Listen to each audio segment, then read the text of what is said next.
Ladies and gentlemen, there is money to be made this offseason here in Carolina. Someone's going to get it. Question is who? The business he's talking about is esports, a business where, yes, actual physical trades exist. Give me a second.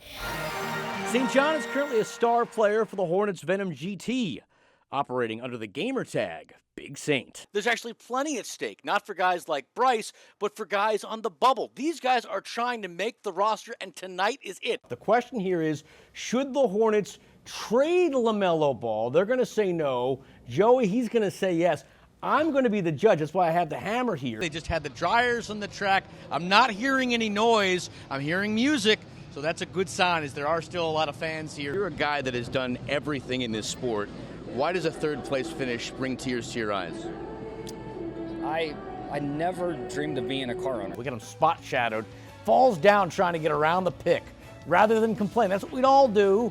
He shakes it off, then off a Hokies turnover, he takes all his anger out with a big dunk. Hopefully we're not ruining the magic, but that big spacious garage it looks like the crew is broadcasting from is actually a big spacious green screen, much like this one. Now up close, it's not much to look at, but on TV, they can do just about anything.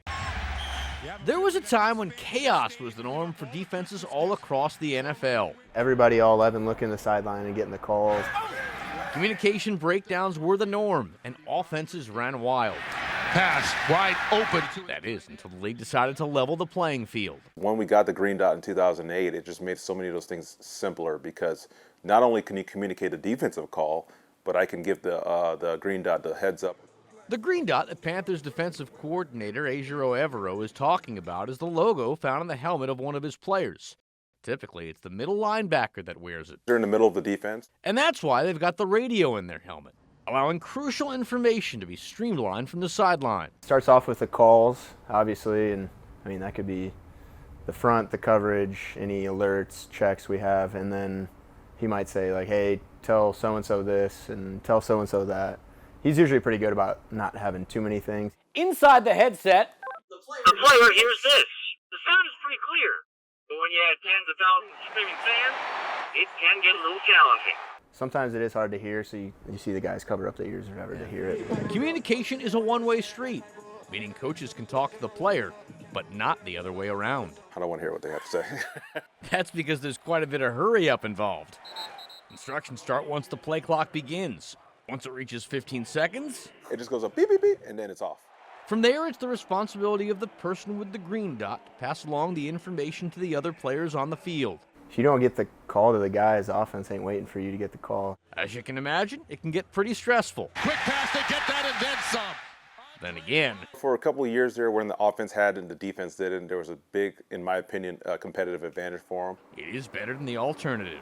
Like Lacett, Lock and Luke kick off live. If you were watching the Panthers and Bucks play their games side by side this afternoon, man, were you on a roller coaster. Both games kicked off around 1. Both had to frustrate Panther fans to no end. We'll start with Tampa. They were at one point good this year. Now they're not. Back in the second quarter, they were having all sorts of problems. Miami was leading 17-7 at the break. While that was happening, Carolina was holding its own against the best team in the NFC. The Panthers and Seahawks were actually tied at 3 going into the second half. Remember, a win would have clinched the division for Carolina over Tampa, but that never happened. In the third quarter, Carolina suffered a major meltdown. Right after they picked off Sam Darnold, Chuba Hubbard fumbled the ball.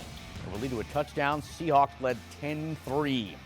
Next drive for the Panthers, they looked to respond, but look what happened. Bryce Young throwing, he's going to get picked off. Julian Love with the interception. Seattle getting it back in Carolina territory, and they would cash in moments later. Darnold, 1 touchdown pass on the day. It happened on this 17-yard strike to A.J. Barner. 14 straight from the Seahawks. They were up 17-3 going into the fourth. Panthers would go on to lose this one 27-10. And if that weren't bad enough, the Bucks lost to the Dolphins 20-17. So a lost opportunity for the Panthers, and now it all comes down to next week. Win that game, the division is Carolina's. After an up-and-down season, maybe it's only fitting it ends that way. For more on what happened, though, today at the bank, we send it back out to Gabe and Gia. That's just great football, and so I'm really proud of him for, just playing with the kind of effort that we were expecting from him. Man, it sounds like Panthers rookie Nick Scorton made a real good impression in his first ever preseason game. In the loss to the Browns, he finished with 2 tackles. However, it was the play in which he didn't get the hit that had everyone talking. We're going to pull it up right here. It was in the second quarter with the Browns driving. Their rookie quarterback, Shedeur Sanders, tried to make his move. There you see number 11, Scorton, cuts him off. Sanders going to come back the other way. He thinks he's seen the last of Scorton. Football field, 160 feet wide. In 6 seconds, Scorton turned on a dime, came back the other way, and was able to force him out. That then brings us to Rico Dowdle. I like Rico. I know you like Rico. But let's not kid ourselves. Carolina's breakout back probably won't be back next season. Dowdle bet on himself taking a 1-year deal with Carolina and ended up getting 1,000 yards on the season. It's time he gets rewarded for those efforts, but I don't think it's going to happen here with the Panthers. It's more likely he'll find it somewhere else. Last but not least, let's talk defense. Unlike Rico, I don't think Christian Roseboom will be a one and done here in Carolina. Thanks to injuries last year, the veteran linebacker was a surprise addition to the starting lineup. With Trevin Wallace often dealing with injuries himself, Roseboom stepped up and ended up leading the team with 122 tackles over 15 starts. Granted, he was a liability at times in coverage, but overall Carolina was better when he was out there. Folks, the clock is ticking. The negotiating window starts Monday. Signing period begins Wednesday the 11th.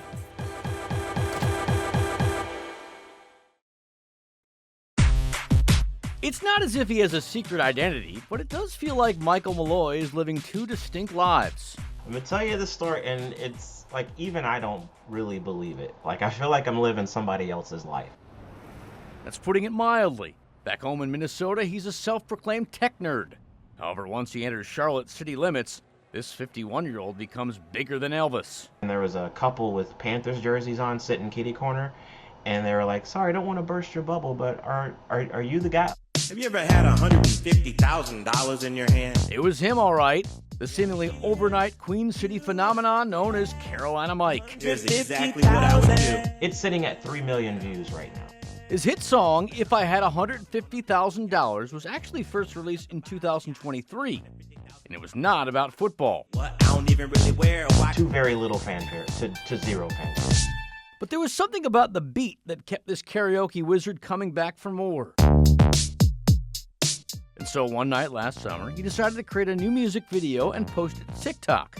The fact he didn't change clothes was completely by accident. If you had $150,000. I was dressed in the fit, right? And I was actually going it wasn't like I put that on as like a put on. Like, that was what I was wearing. The outfit, as well as his dance, created the perfect storm. Since I'm throwing up the fake money, let me actually make it like Monopoly money or something. But yet, to his surprise, his followers still wanted more. People were asking questions like, where's the rest of the song? Because it was just the one verse. So on a whim, Malloy, a Camden, South Carolina native, went back to his roots. Might get me some Panther season ticks. Just might get a tiny home in the sticks. And that is when things really got crazy. Heck no, I ain't sharing. I'ma eat them all up. First off, shout out to Roaring Riot. Okay, Roaring Riot is the fan org that flew me out. Malloy arrived to Charlotte that game day earlier this November like a tour de force. November 9th was like a huge day for me. There were interviews and live concerts, including one at the bank in front of a packed stadium. And then when I came down, people had money. The money that I had thrown, they had money and they were asking me to autograph. I was like, I am a regular dude. Maybe back in Minnesota he is, but here in the Carolinas, it was awesome, actually. Carolina Mike is a living legend.